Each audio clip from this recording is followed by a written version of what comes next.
Welcome to Energize and Revitalize with Dr. Amy. I'm Dr. Amy Coopersmith, a doctorate prepared nurse practitioner, and this show is about empowering you to live a radiant, healthy, and balanced life. Today, we're going to discuss a topic that I'm asked about every single day, and that's what should I eat? There are so many approaches out there. It can be overwhelming to figure out what actually works. In this episode, we'll break down the most talked about diet types, their pros and cons, and then we'll talk about my personal framework that helped my patients lose weight and feel good. Then we'll talk about some recent diet trends. What are they about? So whether you're trying to lose those stubborn 10 pounds or you're in a place of metabolic burnout, you're in the right place. So let's start with the ketogenic diet. Most people have heard of keto. This is a very low carb, high fat diet. It's designed to put your body in a state of ketosis where you burn fat for fuel. Ketosis is a metabolic state your body enters when it doesn't have enough carbohydrates, and instead it starts to break down fat for energy. A typical ratio on the keto diet is about 75% fat, 20% protein, and 5% carbs. So here's how it works. Normally, your body uses glucose from carbs to make energy. When your carbs are very limited, glucose stores are depleted, they're low. Then your liver will convert fat into ketone bodies. And these ketones are the primary fuel source for your brain, muscle, and other tissues. So the pros of this type of diet, it's shown to be very effective for weight loss and blood sugar control. It can stabilize blood sugar because you don't have that constant insulin release from your pancreas. It decreases hunger. Just to review, when you do eat a carb or a high sugar, then your pancreas is going to respond by making insulin, and that's what it does. But sometimes that insulin response can make you store fat. So by eating keto, you're just decreasing that, and people tend to do better. Some people report improved mental clarity on this type of diet as well. Also, because higher fat foods are more palatable, they taste good, people find it easier to eat. They like it. This diet was started back in the 1920s for the management of epilepsy. So basically, when the brain is using ketones for energy, as it does in the keto diet, it's going to reduce that neuronal excitability, and it keeps things just more steady. And so the brain is less likely to go into seizure mode. There's also some evidence that this diet's good for cancer patients. Cancer cells love sugar. So the theory is that depriving these cells of sugar helps slow down the growth of the cancer. Now, the cons. It can increase cholesterol, and it's unclear long-term what this can do to someone. We know now that when it comes to cholesterol and its effect on your health, it's not just the number, it's more about inflammation. So, we don't know yet how much this affects your heart health and so forth. Sometimes that initial weight loss is just water and muscle loss rather than fat, and so we don't want that. It can be difficult to maintain long term, and it can cause some nutrient deficiencies because we're restricting certain foods. It also might not be ideal for people with adrenal or thyroid issues. So my opinion, I like common sense keto. So it doesn't make sense to eat a bunch of bacon and cheese and a lot of saturated fat, right? We know that's not healthy. But if you eat healthy fats, protein, lots of veggies, this could be a good plan for people. I find that men tend to lose more weight than women. It's one of those things. If you do try it, just watch for your body's response to it. I have eaten this way before. I found it really hard to get the right amount of fat because 75% of fat in your diet, that's a lot. So in order for me to make this make sense from a macronutrient standpoint, I had to make fat bombs out of cream cheese and butter, and that just didn't make sense. That didn't seem healthy. I did find that I lost some fat pounds, but I didn't lose much weight overall. So it's not how I eat currently. And that brings us to the paleo diet. So Paleolithic. Paleo diet is based on foods that our hunter-gatherer ancestors may have eaten. So these are basically whole meats, fish, fruits and vegetables, and nuts and seeds. It usually excludes processed foods, of course, and dairy and legumes. Though I would challenge that our ancestors may have had access to some dairy because the animals of that time would have been milk producing. So, but strictly paleo does not allow dairy. So the pros, there have been many clinical trials that show improvement in weight, waist circumference, blood pressure, insulin sensitivity, and triglycerides following a paleo diet. Another study found that it was the best among popular diets for decreasing inflammation, glycemic markers, and cholesterol. It's whole food focused. It's really minimally processed, and that's always good. It can be anti-inflammatory, and it does encourage cooking, making your own meals. So the cons, excluding dairy and greens, that might lead to some nutrient deficiencies. It can be hard to stick to long term. It does require some meal prep and planning. So it's not necessarily macronutrient balanced. So it can be high in fat or protein, or even in carbs if you're not careful. It's possible to overeat or cheat. There are lots of things we can make with almond flour that are technically paleo compliant, but they can be really high in calories.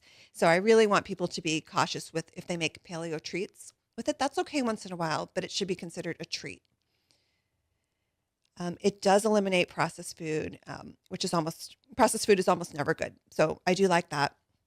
My opinion, I like paleo. I think it's a great place for somebody to start. I think it's easy to follow. I think there are lots of meal plans out there. My personal diet these days does include small amounts of dairy, but most days my choices are meats and vegetables. So it's kind of like a hybrid between paleo and keto. Next, I really want to talk about intermittent fasting. That's come up a couple times on our show already. A lot of the naturopaths love intermittent fasting, so I think it warrants more talking about. The definition of this type of plan, it's an eating pattern where you cycle between periods of eating and fasting. For example, you might go for 16 hours without eating and then eat within an 8-hour window. The focus is more on the timing of the eating, not necessarily the food type. So the pros, like I said, this is very popular right now. Studies have shown that intermittent fasting can boost insulin sensitivity and support metabolic flexibility. It therefore improves blood sugar control. It lets the body take a break from constantly eating. So that break just allows the gut to heal, to rest, and then the body's going to tap into stored fat, theoretically. Now, again, we talked about that pancreas. Every time we eat, the pancreas has to go to work. So by limiting the meals, this decreases the amount of insulin secretion and workload. This type of eating also encourages cellular renewal and repair. So periods of fasting will stimulate the natural cellular cleansing process, and that's going to promote overall cellular health. It may support longevity and decrease inflammation. Cells just naturally become damaged over time due to aging, environmental exposure. The damaged cells can become cancerous cells or otherwise promote disease. So cleaning up those damaged cells is good for overall health. It also helps with appetite. People report less hunger, fewer cravings, and that helps weight loss over time. If we're eating less, in theory, we're going to lose weight. It reduces late night snacking. So by limiting that period of eating, you're not going to eat late at night. Usually your last meal is around 6 or 7. So most late night snacking is tied to overweight and obesity. So that's a good thing. And it's simple. You just eat within a certain window and you're done. So the cons. There is a female hormone expert called Stacy Sims, Dr. Stacy Sims. She has books out there. She's been on lots of podcasts. I do encourage listening to her because I think she's amazing. But she talks about women, and intermittent fasting on women can actually be a metabolic stressor. It can promote cortisol production, which can lead to fat storage. Most of the research on intermittent fasting has been done on men. So it's why some women just don't do as well on it. What I found is that when I try to engage in intermittent fasting, I've mentioned this before, I get really hungry. I get almost obsessed with when I can eat again. My sugar drops. It's just not good for me. But I will say I have a lot of people who do well on it.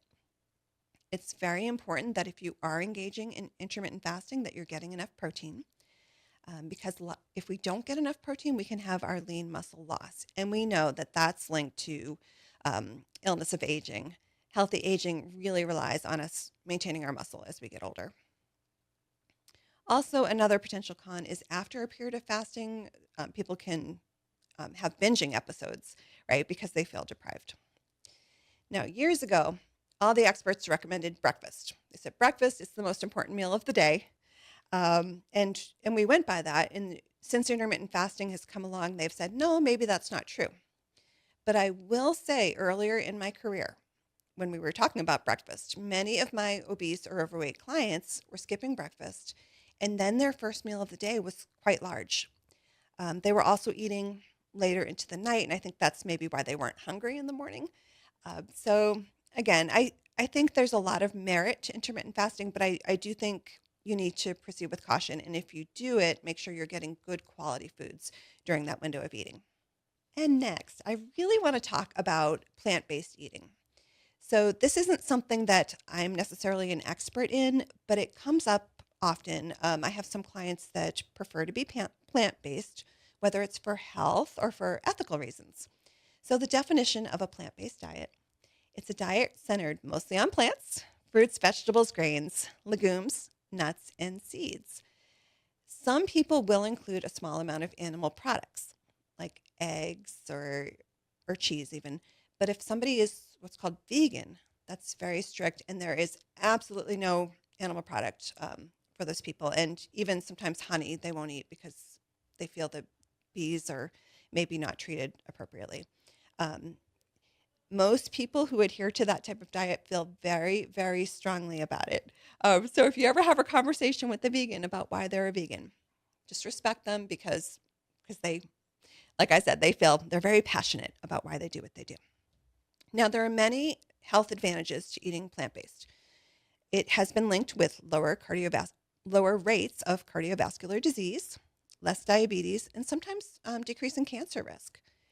It's been shown to improve weight, cholesterol, and blood markers. It's high in fiber and antioxidants, and it can be lower in calories naturally. So most experts agree that vegetables are good for you. And there's one exception to that. There is a book called The Plant Paradox.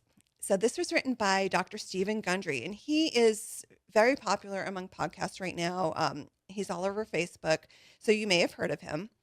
And he does argue that certain plant foods contain lectins, and that's a type of protein found in the cell wall of the plant.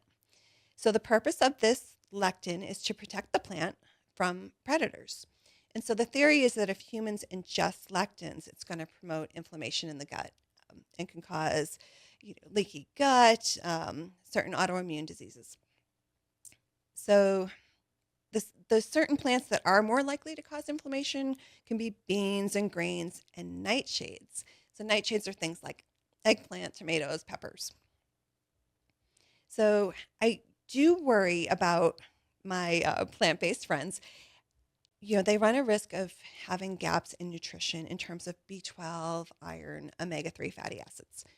It also can be too low in protein, though there are lots of really high quality plant-based proteins.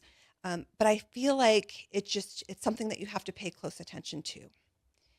There are also some packaged foods that are vegetarian or vegan friendly that can be heavily processed, and they're not necessarily healthy, though if they have that vegetarian label, people might think they're healthy. So again, I want people to be cautious with that. So my opinion, it absolutely can be done. Many people have done it, but I do think that if you do it, make sure you're getting those other micronutrients and make sure you're getting your protein. I will say that people who struggle with weight just typically tend to be more carb sensitive. Plant-based diets tend to be higher in carbs naturally. So a lot of times people struggling with weight don't do as well on this, but again, it can be done.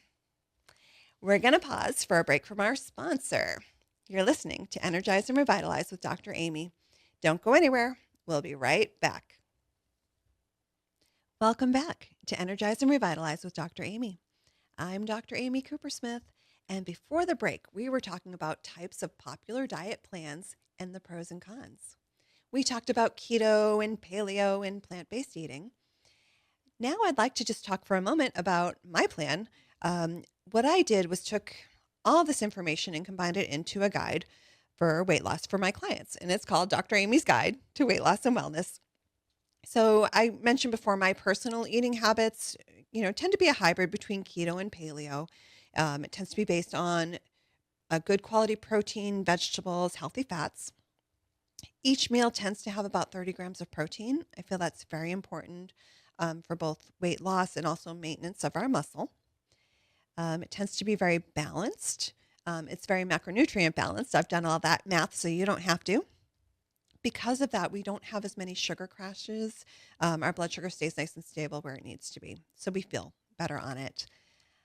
This plan is really simple, and a lot of people enjoy that because they don't have to think as much. My plan involves preparation.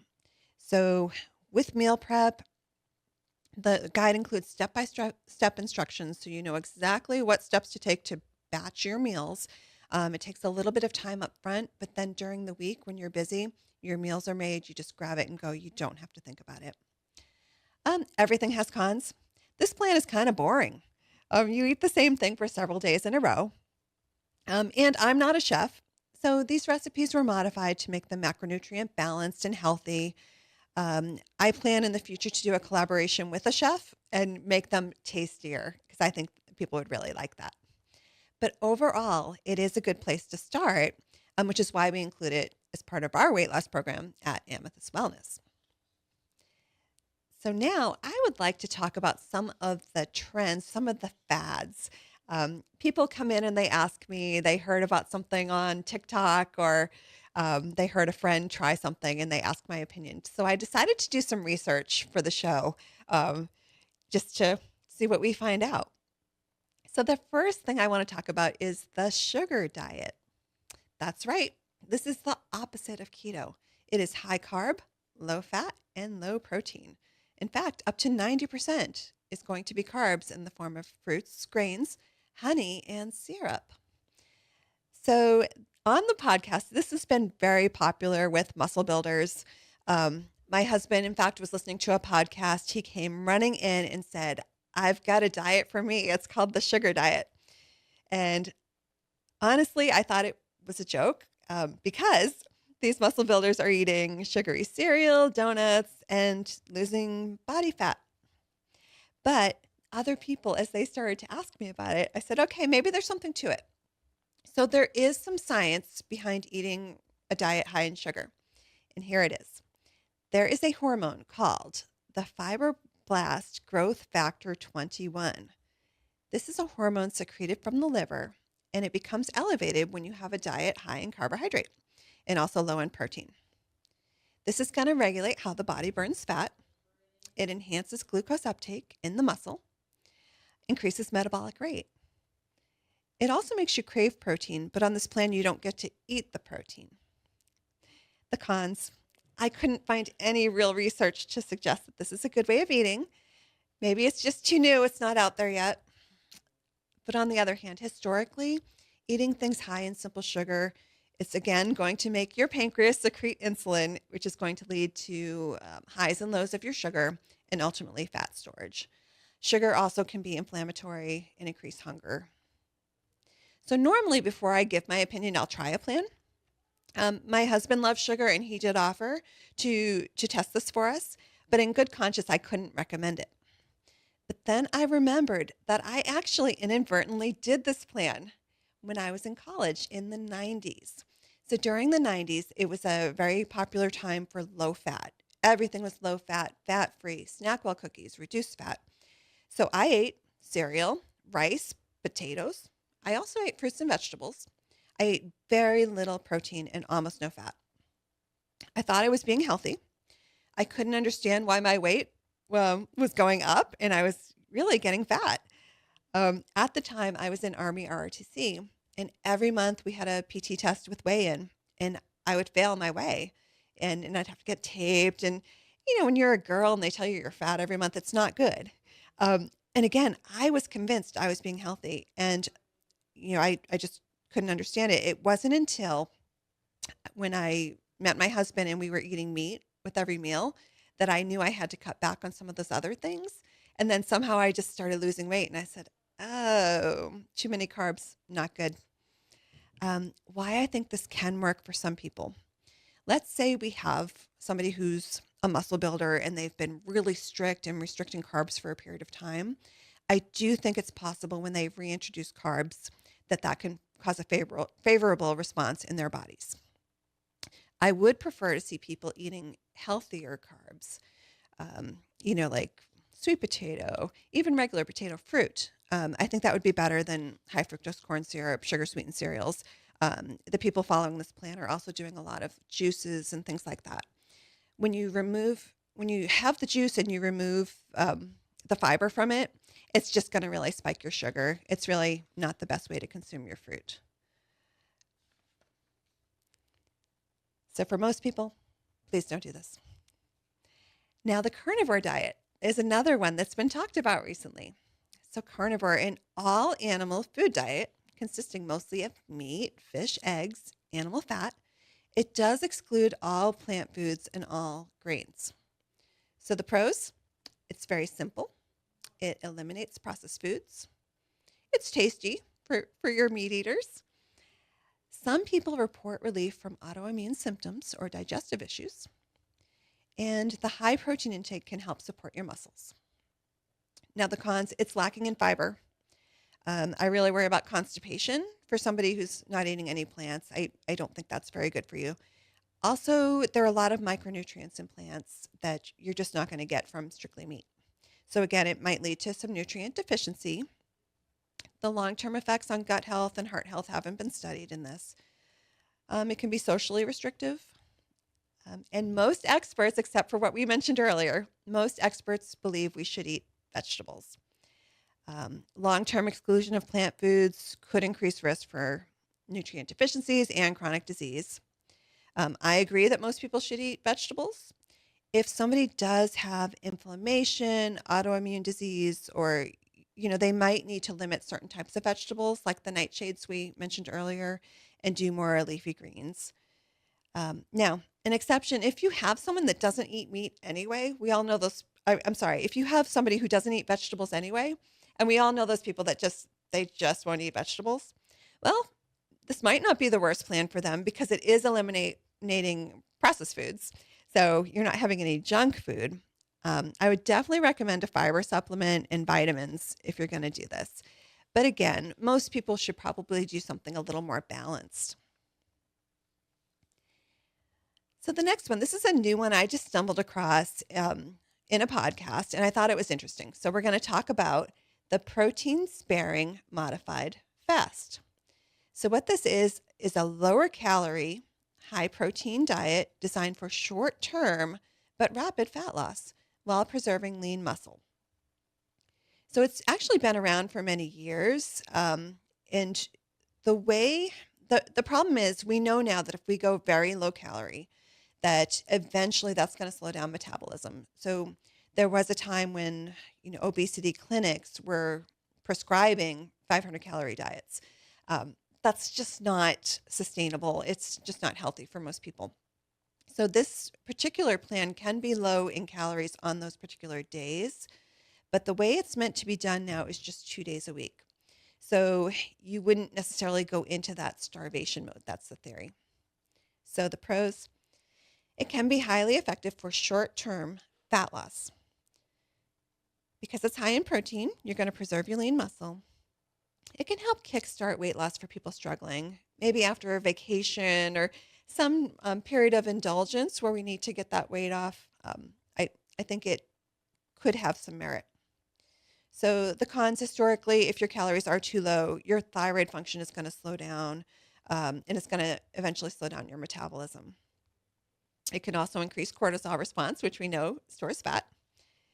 It's very restrictive, so it may not be sustainable long term. We could run the risk of nutrient deficiencies, right? If it's not medically supervised. Now, I think because it's only a couple days a week, we should be fine with that as long as the other days are balanced and good. It can lead to rebound weight gain if we don't follow up with healthy maintenance.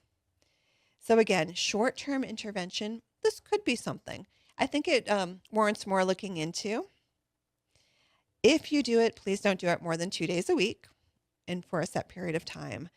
On those other days, I think it's really important to eat your protein and your vegetables and maybe a small amount of starch. I really like sweet potatoes as my starch source. They're just loaded with nutrients.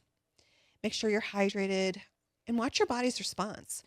If on your fasting days you're feeling very cold, very sluggish, that's probably your metabolism slowing down, and that might not be a good sign.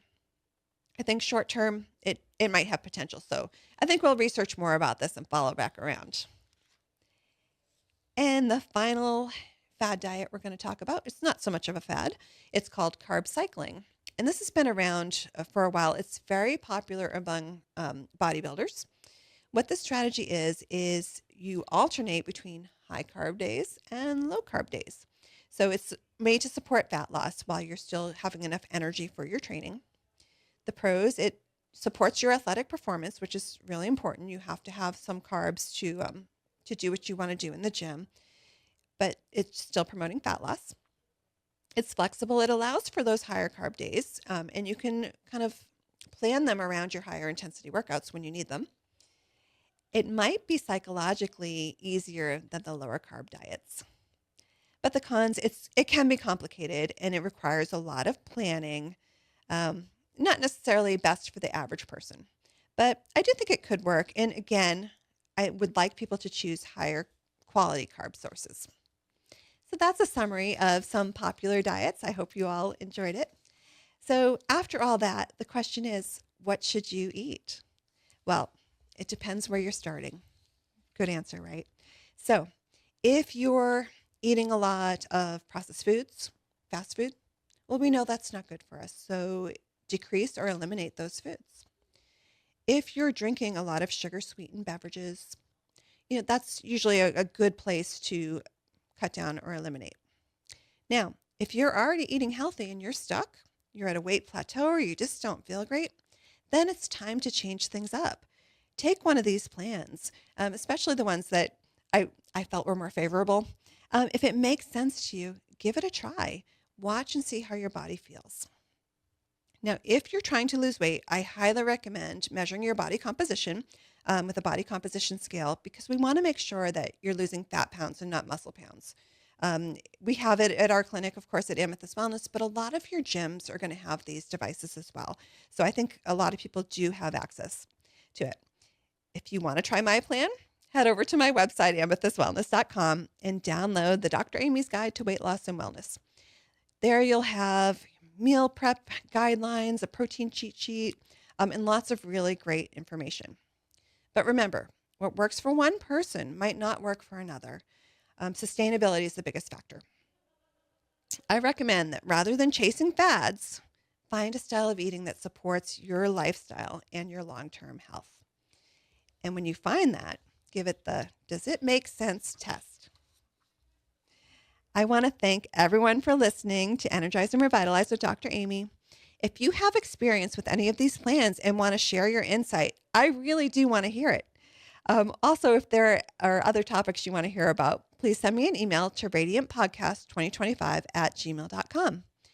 Check out past episodes on Amethyst Wellness YouTube. And we are now also featured on Apple Podcasts and all your favorite platforms.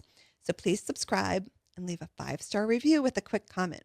It really helps, more listeners know about us. So I really appreciate you all. I'll be back next Saturday morning at 7:30 with more expert insights and practical strategies to help you live your healthiest, most energized life. Until then, stay healthy and here's to your best life.